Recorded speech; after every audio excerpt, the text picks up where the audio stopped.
ValveTime.net. Hi, and welcome to the ValveTime News. Each week we'll bring you the biggest talking points regarding Valve and the community. I'm going to be covering for James while he's on holiday for the next week and a bit, but don't worry, he'll be back next Tuesday.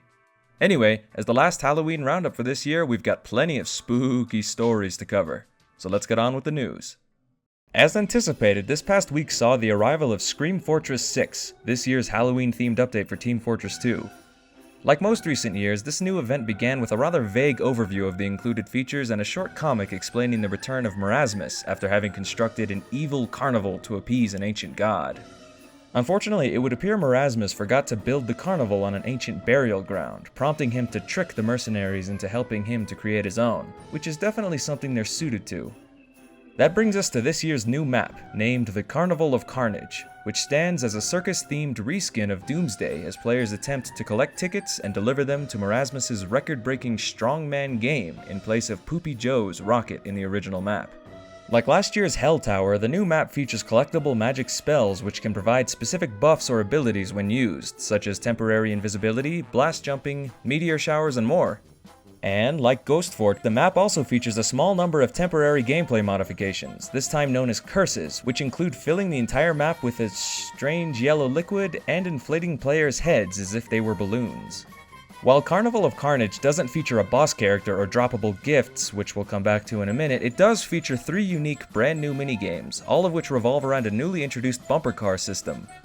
After delivering the tickets, one of the bumper car game modes begins, each of which pits both teams against one another as they attempt to complete a specific objective in order to win the round, such as scoring 3 goals in football, collecting 200 dunks, or knocking opponents off falling platforms. While driving around in a bumper car, players can collect and use a number of new spells, including a boxing glove missile, a parachute jump, and a bomb head, alongside the returning Uber Heal, which previously featured elsewhere in the Carnival of Carnage as well as in Hell Tower. This is all well and good, but let's not forget one of the key factors people enjoy about Halloween: the crazy, spooky-themed loot. The update introduced 50 new cosmetic items alongside a new way of acquiring them in more fair circumstances.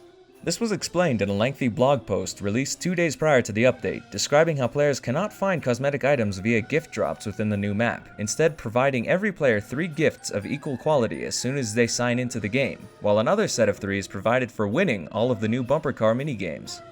This means that, unlike previous Halloween events, the number and variety of items players can receive is actually restricted, something a lot of people didn't seem too happy about. There's a whole lot more changes included with the update, so be sure to check out the comic, the announcement post, the changelogs, and the explanatory blog post if you want more information. Or, if reading isn't your thing, feel free to jump straight into a match on the new map using the quick play matchmaking feature on the main menu. The Team Fortress 2 Halloween hype continued a day later, as 3A Toys revealed the Ghost of Zepheniah Mann, a new 8-inch minifigure based off TF2's original spooky resident himself. The statue features a clear base and light-up head under his trademark ghastly gibbous, giving him just enough spooky appeal to briefly scare 9 violent mercenaries. The statue is currently available for pre-order for a rather steep $80 from the Bombaland store and is set to ship by December 2014, so be sure to head on over to place your order now if you're interested. Now, it wouldn't be a proper Halloween without some terrifying price reductions. On Thursday, Valve revealed this year's Steam Halloween Sale, a 5-day-long event set to run from October 30th until November 3rd. The sale features substantial sales on a huge number of different, sometimes spooky titles, including Dead Space, Fallout 3, Slender the Arrival, Dead Rising 2, Killing Floor, The Evil Within, and Escape Dead Island, among others. As with most large-scale Steam sales, most price reductions range anywhere between 50 and 80%, so it's definitely a good opportunity to grab yourself a bargain if you have the cash. Just note that the sale is set to end pretty soon after this roundup episode airs, so be sure to head on over as quickly as possible. May your wallet rest in peace.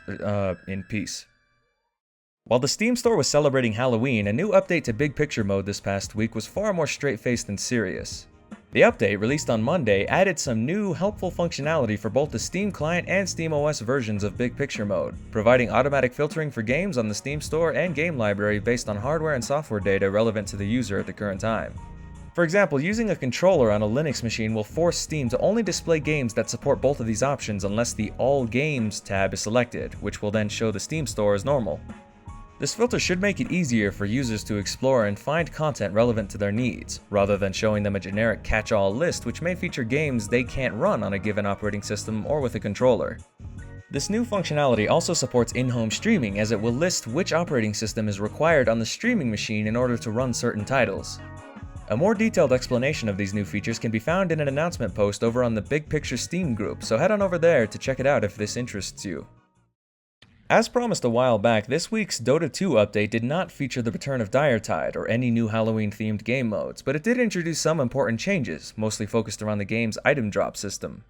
Citing how the old system apparently didn't function well as a reward mechanism, Valve announced the level-based item drop system was being replaced with one based entirely on time played, just like the one Team Fortress 2 has used for half a decade now. While items will no longer be awarded for increasing your profile level, larger full sets, treasures, bundles, and arcanas can be found at a rare rate rather than simply receiving frequently dropping common items few people actually care about. With the reduced focus on profile levels, battle point boosters have been removed from the game entirely after being taken out of the in-game store back in September. Any purchased battle point boosters will have been replaced by treasure redemption tokens, which can be redeemed for one of a select pool of existing treasure chests containing cosmetic item sets, couriers, and more, while any currently in-use boosters have been replaced with the newly added Treasure of the Rotten Gallows chest, which was added in the same patch. While there's no official Halloween update or game mode, the new treasure chest did help bring a little bit of spookiness to Dota 2, as it mainly features menacing or evil-themed items alongside a Bat Ward and Witch Courier. It'll be interesting to see how this new time-based drop system works out for Dota 2, given how successful it has been for Team Fortress 2 over the last few years. More information on both the new treasure chest and drop system are available in the video description over on the Dota 2 store and update changelog.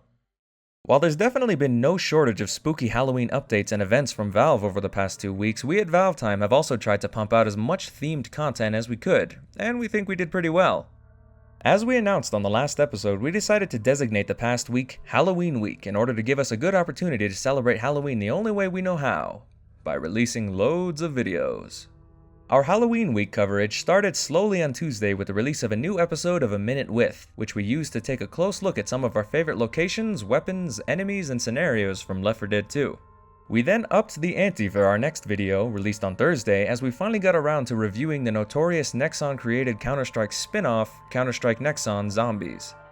We then stepped it up once more for Halloween itself this past Friday by releasing an 18-minute episode of ValveTime Database. You know, no biggie. As we teased a little while ago, this latest episode of Database tackles Ravenholm, the zombified town from Half-Life 2 that stole the show for many players. We cover a ridiculous amount of information in this episode, including Ravenholm's design, its history inside and out of the game, its non-canon appearances, its residents, and a whole lot more. The episode was also our first video to be uploaded in 60 frames per second after YouTube added support for the functionality a few days earlier, so it's definitely worth checking out for that if nothing else. We closed out Halloween week by spending a while playing the new Carnival of Carnage Team Fortress 2 map with a bunch of fans.